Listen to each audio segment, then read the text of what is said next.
Deixa eu te explicar por que, que o INSS é insustentável. É muito importante que você entenda isso. Porque você usufruir hoje do seu salário do INSS é uma coisa para quem é aposentado, mas você esperar contar com o INSS daqui 10 anos, 20 anos, é loucura. Por quê? Dois fatores. Primeiro, o INSS é uma pirâmide. Não sei se você já percebeu como é que ele funciona. E toda pirâmide, hora ou outra, vai à falência. Como é que funciona o INSS? O INSS é insustentável. Se tem corrupção lá dentro, não tem, ele é insustentável. Por quê? Como é que é o modelo atual da nossa previdência pública aqui no Brasil? É o sistema de repartição. Como é que funciona o sistema de repartição? É o sistema onde você reparte o seu patrimônio com outras pessoas. Essa é a ideia. Então imagine o seguinte, tem pessoas hoje que não estão na ativa, e tem pessoas hoje que estão aposentados. Qual é a grande ideia? Quem está na ativa paga o salário de quem está aposentado. Quando a Previdência foi criada, tinha muito mais gente na ativa do que aposentados. Hoje, qual é o cenário? Tem menos gente ativa em relação aos aposentados. E as estimativas são de que o Brasil terá mais aposentados do que trabalhadores ativos daqui pouco mais de 30 anos. Essa matéria é de 2017. Então, até 2060, teremos mais pessoas se aposentando do que economicamente ativas. Então, o que vai acontecer? Num cenário onde você tinha 3 pessoas, 2 pessoas pagando o salário de uma, no futuro você vai ter 1 para 1. E se você vai ter 1 para 1, como é que você soluciona? Ou o INSS quebra, ou você tem que aumentar a contribuição mensal e aumentar a idade. Então, você que espera se aposentar com 65, já coloca na conta mais 10 anos. Você vai se aposentar com 75, 80 e a contribuição vai subir. A contribuição não vai ser pequena. Vinícius, mas a contribuição não vai aumentar tanto, porque senão consome, as pessoas não têm dinheiro para pagar. Tá bom, o governo vai pagar, vai gerar mais gasto público, aumenta a dívida pública, aumenta a inflação e você paga de outro jeito, via inflação e não via contribuição direta. Gente, economia não tem saída. Ou você faz o dever de casa ou você leva a consequência. Não tem como enganar a economia. É matemática. Matemática, 2 mais 2 é 4. Você pode falar que, não, mas eu tenho opinião de que é 4,5. É 4, poxa. Não, Vinícius, você tem que respeitar a opinião das pessoas. É 4. Não, mas é que não existe uma só verdade. Existem várias verdades. Cada pessoa só tem sua verdade. É 4. Não tem como enganar. Então, de uma forma ou de outra você vai pagar. Seja via inflação, seja via tempo de contribuição, seja via a própria contribuição. Como que seria o melhor modelo? Só que politicamente não é... ninguém quer, né? Mas qual que seria o melhor modelo? O sistema de capitalização, que você financia você mesmo. Como assim? Você passa, por exemplo, 35 anos contribuindo, então investindo, para que lá no futuro você consiga sacar um determinado valor dos seus investimentos. Simples, né? Só que isso politicamente não é favorável, né? Se fizer isso, vai dar um barata voa danado, porque aquelas pessoas que estão se aposentando hoje contribuíram menos do que precisavam contribuir para conseguir obter a renda, porque o governo já consumiu todo esse patrimônio, né?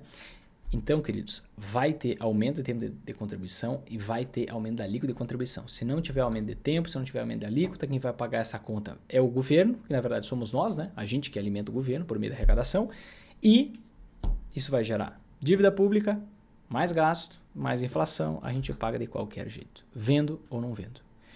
Por isso, é importante você obter uma estratégia de, em algum momento da vida, você obter renda. Ter uma renda passiva é importante, porque é difícil você conseguir se aposentar pelo INSS se você vai se aposentar daqui 10 anos, 15 anos, tá? E nessa jornada você pode priorizar fundos imobiliários ou ações. Fundos imobiliários é aquele veículo de investimento que vai te gerar uma maior previsibilidade de dividendos. Mas para crescer os seus dividendos, para crescer o seu lucro, o que vai acontecer? É melhor ações, tá? Por que é melhor ações? Imagens falam mais que 1000 palavras. Vamos colocar 2 ações clássicas aqui de dividendos, 2 ações que eu tenho na minha carteira pessoal, que você vai ver. Uma delas é Sanepar, uma empresa de água e saneamento, tá?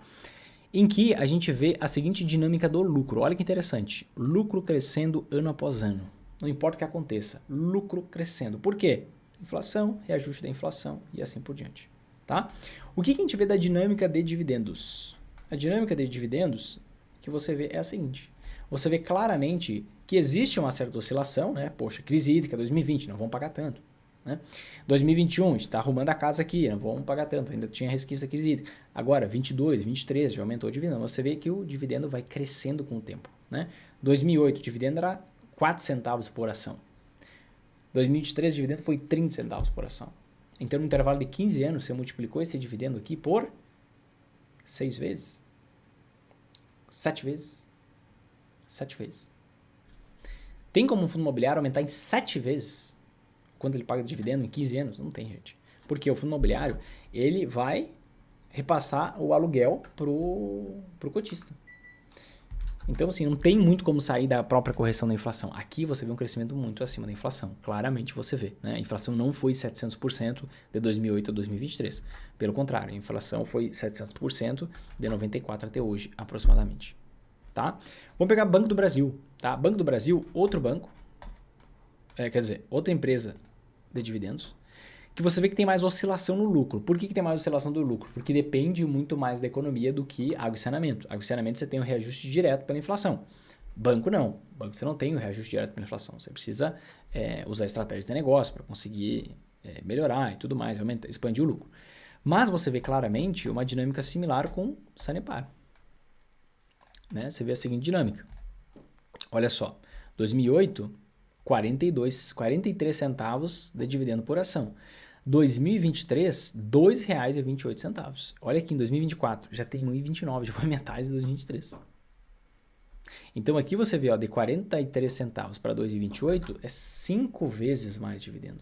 Tem como um fundo imobiliário em 15 anos conseguir aumentar em 5 vezes dividendo? Não tem, gente. Se tiver, me mostra um. Não tem. Então, as empresas, elas conseguem fazer o quê? Aumentar o volume de vendas, ter mais clientes, venderem mais. Com isso, elas lucram mais e recebem mais dividendo. Um fundo imobiliário, não. Então, o fundo imobiliário não quer dizer que você não tenha que ter, eu tenho.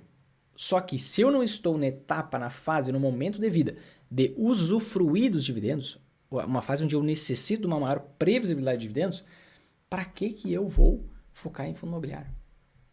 Eu deveria focar mais em ações e menos em fundo imobiliário. Cheguei no momento onde eu preciso usufruir da minha renda, preciso de mais previsibilidade. Se eu preciso de mais previsibilidade, eu diminuo um pouco a dose de ações e aumento um pouco de fundo imobiliário. Então depende do seu momento de vida. Não quer dizer que fundo imobiliário é ruim ou é bom, mas quer dizer que ações vão crescer muito mais os seus dividendos.